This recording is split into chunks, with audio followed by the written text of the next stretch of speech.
우리가 기다리는 때가 하나님이 원하시는 때였으면 좋겠고, 우리가 원하는 때가 하나님이 원하는 때가 되었으면 좋겠습니다. 기다리고 있는 그 때가 하나님이 원하시고, 우리가 원하는 그 때가 기쁨의 때가 되어야 되는데, 국제 정세가 돌아가는 모습이, 그리고 국내 정세가 돌아가는 모습이 하나님의 원대로 하나님의 뜻대로는 되지만 아마도 우리가 원하는 평강과 소망하는 것과는 조금 결이 다를 것 같아 우려가 됩니다. 하루하루가 기도해야 될 때인 것을 자각하게 되오니 우리가 깨어 기도하게 하시고 몰지각한 행동들 하지 않게 하여 주시며 오늘 있을 일, 내일 있을 일, 그리고 이번 한 주와 다음 한 주에 있을 일들이 이 땅 대한민국에 가장 꼭 필요한 일이 되게 하여 주시고 그 일에 성취하시는 분도 여호와임을 알게 하여 주시옵소서. 감사합니다. 고마우신 예수님 이름으로 기도드립니다. 아멘, 아멘. 오늘은 에스겔 11장 말씀 같이 봅니다. 11장 1절에서 5절까지만 보도록 합니다. 에스겔 11장 1절에서 5절까지, 오늘은 에스겔 11장부터 15장까지 보는 날인데요. 에스겔 11장 1절에서 5절 우리 같이 한 목소리로 천천히 읽도록 하겠습니다. 그때 주의 영이 나를 들어 올려서 여호와의 전 곧 동문 곧 동양 한 문에 이르시기로 보니 그 문에 사람이 25명이 있는데 내가 그 중에서 아수리의 아들 아하샤나와 분하야의 아들 블라다를 보았으니 그들은 백성의 고관이라. 그가 내게 이르시되 인자야, 이 사람들은 불의를 품고 이 성중에서 악한 꾀를 꾸미는 자니라. 그들의 말이 집 건축할 때가 가깝지 아니한즉 이 성읍은 가마가 되고 우리는 고기가 된다 하나니, 그러므로 인자야, 너는 그들을 쳐서 예언하고 예언할지니라. 여호와의 영이 내게 임하여 이르시되 너는 말하기를 여호와의 말씀에 이스라엘 족속아, 너희가 이렇게 말하였도다. 너희 마음에서 일어나는 것을 내가 다 아노라. 아멘. 여기까지만 읽도록 합니다. 11장 이야기를 읽기 전에 12장부터 15장까지를 먼저 보고 11장을 보려고 하는데요. 공통적인 얘기는 11장부터 15장까지는 잘못된 지도자들, 그러니까 위에서 지배하는 자들의 잘못된 판단과 잘못된 선택으로 결국에 나라가 망했다라는 이야기를 하고 싶은 게 11장부터 15장이 됩니다. 시작점은 물론 11장이 되지만 그래서 이 11장의 요약이 12장에 풀어져서 전달되고 있는데, 그러면 어떻게 하는 게 맞을까? 12장에는 다음과 같은 이야기로 시작이 되고 있습니다. 12장 1절에서 3절까지 같이 읽어볼까요? 또 여호와의 말씀이 내게 임하여 이르시되 인자야, 내가 반역하는 족속 중에 거주하는도다. 그들은 볼 눈이 있어도 보지 아니하고 들을 귀가 있어도 듣지 아니하나니 그들은 반역하는 족속임이라. 인자야, 너는 포로의 행장을 꾸리고 낮에 그들의 목전에서 끌려가라. 내가 내 처소를 다른 곳으로 옮기는 것을 그들이 보면 비록 반역하는 족속이라도 혹 생각이 있으리라. 거기다가 줄쳐놓죠. 혹 생각이 있으리라. 기대 아닌 기대를 하는 장면이 되는데요. 엘리사는 사실은 말로 하는 말로 하는 예언자가 아니라 행동으로 보이는 예언자였습니다. 그거는 행동으로 나가서 데모하고 이랬다 그런 것이 아니라 상징 언어를 추상적으로 언어로 표현하기보다 몸으로 표현했는데, 그래서 벌거벗고 다니고 390일 동안 이쪽에 누웠다 저쪽에 누웠다 이런 일들을 했는데, 아마도 그의 입을 막아버리시고 그의 몸으로 말하게 하신 것이 하나님의 뜻이 아니었나라고 생각이 들어요. 앞서 절에 보면 에스겔이 입을 막아서 벙어리가 됐다라는 표현이 나오거든요. 그러니까 아마 초창기 예언은 에스겔의 입을 막고 에스겔이 말을 하지 못하자 그것을 행동으로 표현했던 것 같고 그 행동 표현을 행동 예언이라고 불렀던 것 같습니다. 그런데 중요한 것은 그 중에 한 가지 사건에 대해서 이야기하는 게 12장 1절에서 3절인데 포로의 행장을 꾸미고 말 그대로 포로로 잡힌다는 거죠. 그래서 포로로 잡혀가는 모습을 보이면서 다른 사람들에게 그 모습을 보여주면 혹 생각이 있으면 깨닫지 않을까라고 얘기하는 거죠. 하나님은 저와 여러분에게 깨닫게 하기 위해서 방편을 선택하십니다. 때때로는 저와 같은 설교자를 통해서 말씀하실 때도 있고요. 때때로는 사람들의 일어나는 사건, 환경, 그리고 행동들을 통해서 깨닫게 하십니다. 여러 가지 그 행동들이 반복되기 시작하거나 혹은 내 주변에서 끊임없이 동일하게 보이는 모습이 있다면 그때는 분명히 알아야 될 것이 하나 있는데 그 뜻이 무엇인지 생각이 있다면 판단해 내야 된다는 거죠. 누군가 혹여 내 앞에서 하는 행동들이 혹은 꿈에서나 혹은 내가 주변에서 일어나는 일들을 봤을 때 그 일이 반복되고 있다고 하면 그 반복되고 되는 일은 아마도 하나님이 내게 무엇인가의 사인을 주기 위한 행동이다라는 걸 파악할 수 있는 저와 여러분 되시기 바랍니다. 그렇게 되었을 때 우리는 하나님의 생각을 읽어낼 수 있기 때문에 그렇습니다.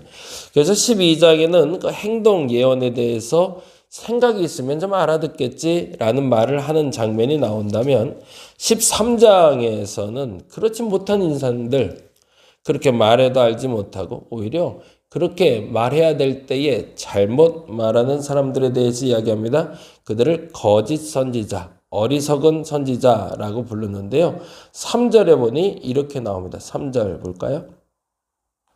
2절과 3절 인자야 너는 이스라엘에 예언하는 선지자들에게 경고하여 예언하되 자기 마음대로 예언하는 자에게 말하기를 너희는 여호와의 말씀을 들으라 주 여호와의 말씀에 본 것이 없이 자기 심령을 따라 예언하는 어리석은 선지자에게 화가 있을진저 거기다 줄쳐서 어리석은 선지자 다른 말로 거짓 선지자라고 불리는 사람들이 나온다는 건데 10절에 보니 이렇게 되어 있습니다. 이렇게 칠 것은 그들이 내 백성을 유혹하여 평강이 없으나 평강이 있다 함이라 어떤 사람이 담을 쌓을 때 그들이 회치를 하는도다 라고 되어 있습니다.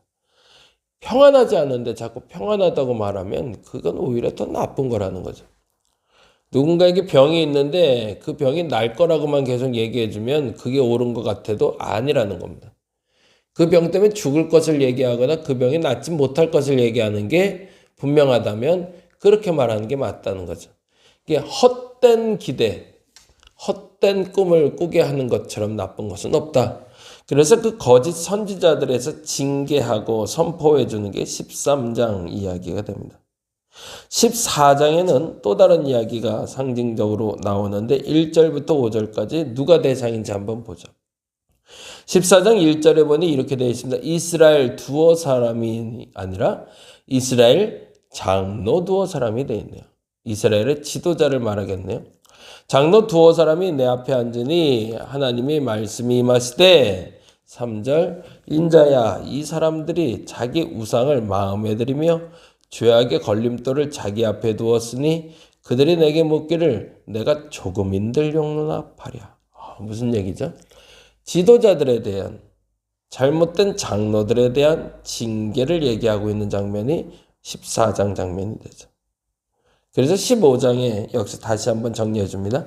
11장에 정리된 요약본으로 12, 13, 14를 설명하고 15장엔 예로 환상처럼 예를 들어서 설명하십니다. 그게 15장 1절에서 2절인데 이렇게 됩니다. 여호와의 말씀이 내게 임하여 이르시되 인자야 포도나무가 모든 나무보다 나은 것이 무엇이랴? 숲속의 여러 나무 가운데 있는 그 포도나무 가지가 나은 것이 무엇이랴? 그 나무를 가지고 무엇을 제조할 수 있느냐? 그것으로 무슨 그릇을